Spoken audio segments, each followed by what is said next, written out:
नमस्कार, मैं doctor RP. Singh, medical superintendent SRMS medical college Bareilly. देखिए, हर खांसी जुकाम कोविड हो ऐसा ज़रूरी नहीं है, लेकिन क्योंकि इस समय कोविड का संक्रमण काफ़ी फैला हुआ है तो इसलिए हर खांसी जुकाम को एक संदिग्ध दृष्टि से ज़रूर देखना चाहिए। लेकिन कोई ऐसी आफत वाली बात नहीं है। खांसी जुकाम एक आपको नॉर्मल भी होता है, तो आपको जो मॉनिटर करने वाली बात है कि एक खांसी जुकाम में आपको क्या होता है, आप जो कुछ चीज़ें होती हैं जो आपके हमेशा आपको जो फ़ायदा करती हैं, कुछ नेचुरोपैथी हैं, घर में कुछ चीज़ें जो आप रोज़, हमारे बुजुर्ग भी करते आए हैं, आप रोज़ अपना एक स्टीम इनहेलेशन वगैरह करते हैं, जल नीति करते हैं, ऐसी चीज़ें करते हैं, सिंपल पैरासीटामॉल लेते हैं और आपको एंटी एलर्जिक जो है वो आप लेते हैं।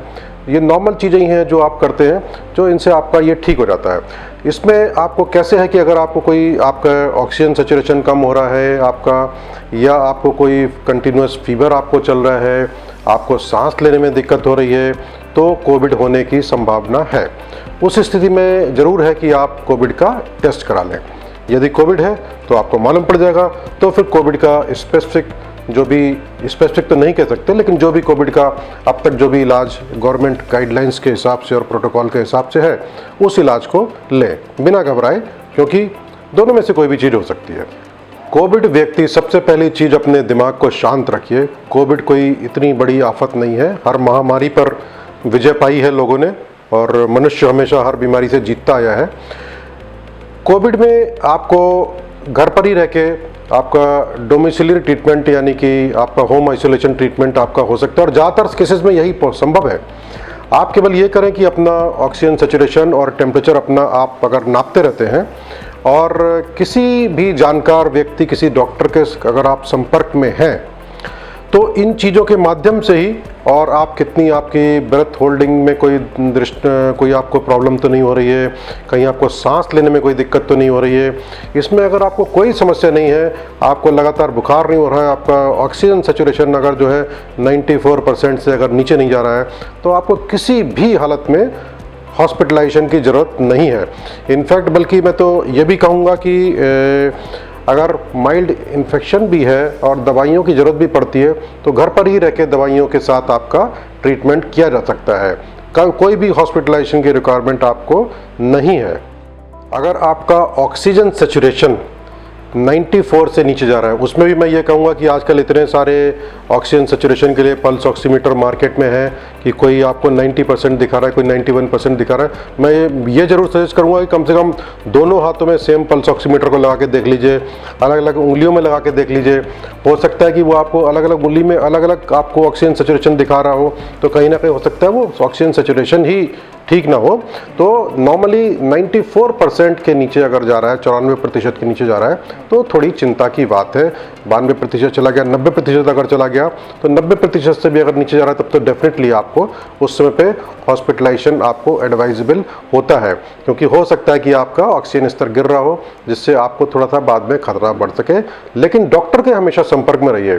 डॉक्टर के संपर्क में रहने से क्या है कि आपकी जो एक एंग्जाइटी, एक तनाव है, वो हमेशा आपका दूर रहेगा, और आपको एक भरोसा रहेगा कि मैं डॉक्टर के संपर्क में हूँ, जब जरूरत पड़ेगी उस समय मुझे चिकित्सा सुविधा उपलब्ध हो जाएगी, हॉस्पिटलाइजेशन का मेरा अरेंजमेंट हो जाएगा। यदि ये आपके मन में कॉन्फिडेंस है, आप किसी डॉक्टर के संपर्क में हैं, तो ये लक्षण है, आप डॉक्टर को संपर्क करिए। जब वो आपको बोले कि नहीं अब आपको हॉस्पिटलाइजेशन की ज़रूरत है, तभी आप हॉस्पिटल की तरफ जाइए, वरना मत जाइए। ऐसे बहुत सारे पेशेंट्स हैं जिनको घर में रह के बिना किसी मेडिसिन के, बिना ऑक्सीजन के, उनको वो पूर्णतया स्वस्थ हुए हैं। उनकी रिपोर्ट जो है नेगेटिव आ जाती है बाद में, तो कोई भी ऑक्सीजन की ज़रूरत नहीं है, वेंटिलेटर की ज़रूरत नहीं है, कभी कभी ज़्यादातर केसेस में किसी दवाई की भी ज़रूरत नहीं है, और कुछ केसेस में थोड़ी सी कुछ दवाइयों की ज़रूरत पड़ती है। काफ़ी सारे केसेस में तो कोई दवाई की भी ज़रूरत नहीं है। केवल अपना स्वस्थ मन रखिए और अपने स्वस्थ विचार रखिए, यही केवल एक पॉजिटिव एटीट्यूड आपका जो है, ये सबसे ज़्यादा ज़रूरी है। बहुत सारे केसेस में आपको कोई भी दवाई की ज़रूरत भी नहीं होती है, ना ऑक्सीजन की, ना वेंटिलेटर की ज़रूरत होती है। लगभग आधे या आधे से ज़्यादा लोगों में ऐसा है कि इनको होम आइसोलेशन में ही ये लोग ठीक हो सकते हैं। क्योंकि बहुत सारे कम से कम 50% लोगों को तो किसी भी चीज़ की ज़रूरत नहीं होती है, कुछ लोगों को है कुछ दवाइयों की ज़रूरत पड़ती है, जो जिनको घर पे लिया जा सकता है। ओरल दवाइयाँ हैं, सब मुंह से खाने वाली दवाइयाँ हैं जिनको आप ले सकते हैं, और घर पर ही अपना केवल अपना एक अलग कमरे में, जिसमें आपका एक अलग टॉयलेट हो, एक अलग कमरे में हो, बाकी लोगों से आप जो है मिक्स ना हो, कोई लोगों से मेलजोल आपका ना रहे, आपको कोई खाना वगैरह आपका जो है वहीं बाहर रख दिया जाए, आप जहाँ से अपने आप उठा सकें, और अपने आपके कपड़े अपने जो है अलग धुलें, और अलग आपका बाथरूम हो। ये सारी सुविधाएं अगर आपके घर में है तो आप होम आइसोलेशन में ही रह सकते हैं। और आजकल सरकार की तरफ से रोज़ आपके पास एक टेलीफोन कॉल आती है जिसमें आपका हालचाल पूछा जाता है, आपके ऑक्सीजन स्तर के बारे में पूछा जाता है। अगर आपको लगता है या अगर उनको लगता है कि आपका ऑक्सीजन का लेवल अगर गिर रहा है, आपको लगातार बुखार आ रहा है, आपको सांस लेने में दिक्कत हो रही है, तो वही टीम आपको किसी ना किसी जो है नियरेस्ट हॉस्पिटल में, कोविड हॉस्पिटल में आपको भर्ती भी करा देती है। तो होम आइसोलेशन बहुत कारगर है। होम आइसोलेशन में आपको समझ लीजिए कि आधे से ज़्यादा लगभग 2/3 लोगों को किसी भी तरह के हॉस्पिटलाइजेशन की रिक्वायरमेंट ही नहीं पड़ेगी। होम आइसोलेशन पे पूरा भरोसा रखिए, क्योंकि आप लगातार एक टीम के टच में हैं, डॉक्टर्स के टच में हैं, सरकार की टीम जो है वो लगातार आपकी मॉनिटरिंग करती रहती हैं, और जब ज़रूरत लगती है तो वो आपको कहीं ना कहीं एडमिट कराने में हॉस्पिटल में पूरी मदद करती हैं। तो इसलिए होम आइसोलेशन बहुत ही कारगर है। आप अगर आपने कभी ब्रेथ होल्डिंग एक्सरसाइज जैसे प्राणायाम वगैरह किया हो, ये आप करते हैं एक लंबे समय तक, जितनी देर सांस आप नॉर्मली रोक पाते थे, अगर उतनी देर आप सांस रोक पा रहे हैं तो इसका मतलब आप ठीक ठाक हैं। घर में अगर कोई जीना है, आप जीना चढ़ उतर पा रहे हैं बिना किसी तकलीफ के, तो बिल्कुल नॉर्मल है। आप जो काम पहले करते थे वो काम अगर नॉर्मली उस समय भी कर पा रहे हैं तो आपके ऑक्सीजन लेवल में इतनी प्रॉब्लम नहीं है, कमजोरी आपको नहीं है। आपको जो काम आप पहले करते उतनी फुर्ती के साथ, उतनी स्फूर्ति के साथ अगर आप उस काम को कर पा रहे हैं तो सामान्यतया ये माना जा सकता है कि आपका ऑक्सीजन लेवल ठीक ठाक है, और आप किसी भी काम को उसी स्फूर्ति और ताकत के साथ कर पा रहे हैं जैसा कि आप पहले कर सकते थे। तो अगर आपके पास पल्स ऑक्सीमीटर उपलब्ध नहीं भी है तो इन चीज़ों से आपको थोड़ा सा एक अंदाज़ा लग सकता है कि आपका ऑक्सीजन का स्तर ठीक ठाक है। कि जो प्रोनिंग होती है, प्रोन पोजीशन, जब आप पेट के बल लेटते हैं, पेट के बल लेटने से आपका ऑक्सीजन का स्तर जो है आपका बढ़ जाता है। इसीलिए होम आइसोलेशन में और अस्पतालों में भी ये तो किया जाता है, जब आप अस्पताल में भी भर्ती हैं तब भी आपको प्रोनिंग जो है, पेट के बल लेटने की आपको सलाह दी जाती है। तो आप 2 घंटा, 1.5 से 2 घंटा पेट के बल लेटिए, फिर आप एक करवट हो जाइए, फिर पलटिए, दूसरी करवट आइए, फिर इस तरह से करके करवट चेंज करते करते आप वापस फिर प्रोन पोजीशन में, मतलब पेट के बल लेटिए। इससे आपका ऑक्सीजन का स्तर जो है बढ़ जाता है। इसके साथ साथ कुछ जो है एंटीऑक्सीडेंट्स हैं, वो है आपका खान पान ठीक है, विटामिन सी किसी भी मात्रा में, चाहे आप नींबू हो, संतरे हो, या विटामिन सी की गोलियां हो, ये सब चीज़ों का आप और ज़्यादा सेवन करते हैं और एंटीऑक्सीडेंट का ज़्यादा सेवन करते हैं, प्रोनिंग करते हैं, पेट के बल लेटते हैं, इन सब चीज़ों से अभी आपका ऑक्सीजन स्तर जो है बढ़ता है। सबसे पहली चीज़ तो ये है कि कोविड से बचाओ। तो कोविड से बचाव के लिए क्या करना है कि एक तो जब तक बहुत ज़रूरी ना हो घर से बाहर ना जाएं, घर से बाहर जाएं तो पूरी सावधानी बरतें, मास्क हमेशा लगा के रखें, और दूसरा जब जिससे मिले तो कम से कम वो 2 गज की दूरी, मास्क है ज़रूरी, इसको अपनाएं, 2 गज की दूरी हमेशा करके रखें। बार बार साबुन या पानी से हाथ धोएं, सैनिटाइजर का इस्तेमाल करें। बाहर से जब भी आते हैं अपने जूते, अपने कपड़े बाहर ही निकाल कर गर्म पानी में डुबो दें, तुरंत स्नान करें, या अच्छी तरह से हाथ मुंह धोकर, अगर सर्दी लग रही है तो हाथ मुंह अच्छी तरह से रगड़ कर धोकर साफ कर लें।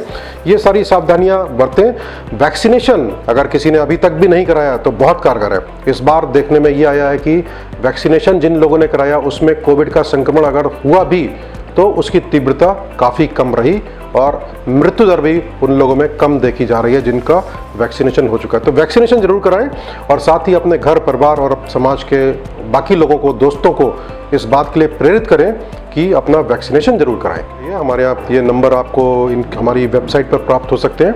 एक डेडिकेटेड सर्विस शुरू की है जो आपको होम आइसोलेशन के बारे में पूरी जानकारी देती है, आपके क्लिनिकल कंडीशंस को पूरा इवेल्युएट करते हैं, आपके पूरे जानकारी लेते हैं, और उसी के अनुसार आपको जो है सलाह दी जाती है कि आपको क्या करना है, क्या दवाइयाँ लेनी हैं, क्या प्रिकॉशंस लेने हैं, घर पे रह के आपको क्या देना है। इस बात की पूरी सलाह इस होम आइसोलेशन सर्विस के जरिए आपको दी जाती है।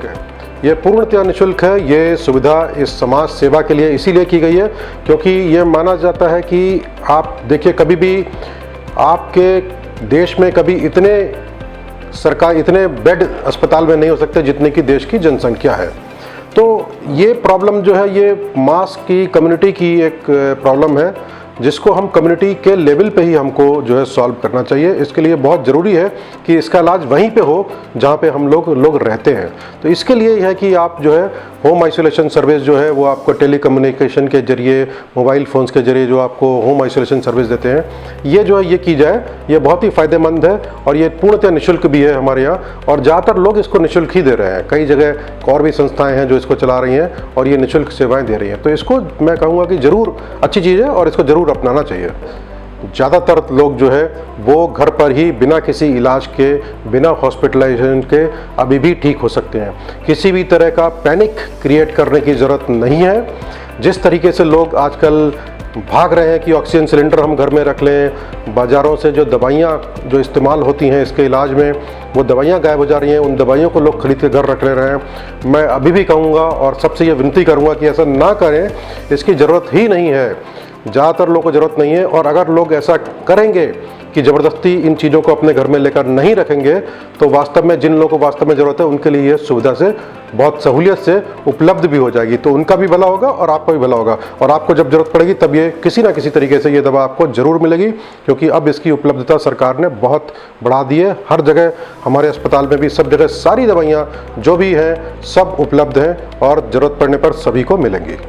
SRMS हमेशा एक सोशल सर्विस के लिए, समाज सेवा के लिए हमेशा जाना जाता रहा है, और हम एक हमेशा इस सर्विस के तौर पर हमेशा पूरे इस शहर के, इस जनपद के, ना कि पूरे बरेली मंडल के और समस्त प्रदेश वासियों के साथ हैं। और हमारे क्लाइंट्स में, हमारे मरीजों में, यहाँ पे उत्तराखंड से भी काफ़ी मरीज आते हैं। उन सभी को मैं ये संदेश देना चाहूँगा कि SRMS जैसे कि पहले सबके साथ था, अभी भी सबके साथ है।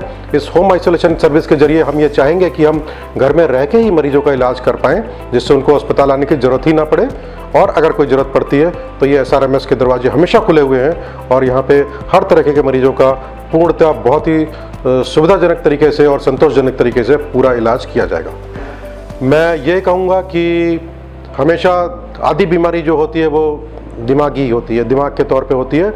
अगर आप मानसिक रूप से स्वस्थ हैं, आपको अपने आप में विश्वास है, किसी एक डॉक्टर से संपर्क में रहिए और उसकी सलाह लीजिए। तमाम उन लोगों की सलाह पे मत जाइए जो इसके बारे में पूर्णतः जानकार नहीं है। हर किसी से सलाह मत लीजिए, किसी एक काबिल डॉक्टर से अपने आसपास उसके संपर्क में रहिए, उससे सलाह लीजिए। अपने आप पे भरोसा रखिए, अपने आप के प्रिकॉशंस लीजिए, मॉनिटरिंग कीजिए बुखार की, SpO2 की, बस इतनी मॉनिटरिंग कीजिए और कुछ करने की ज़रूरत नहीं है। स्वस्थ खाइए, स्वस्थ सोचिए और स्वस्थ करिए। बस यही एक है जो आपको कोविड से बचाएगा। और हर बीमारी से हम जीते हैं, तो ये कौन सी बीमारी है? हर शताब्दी में एक बार ऐसी महामारी आती है, वो इस बार भी आई है। ये पिछली बार भी हम जीते थे और इस बार भी हम जीतेंगे। यही मेरा संदेश है सब लोगों को।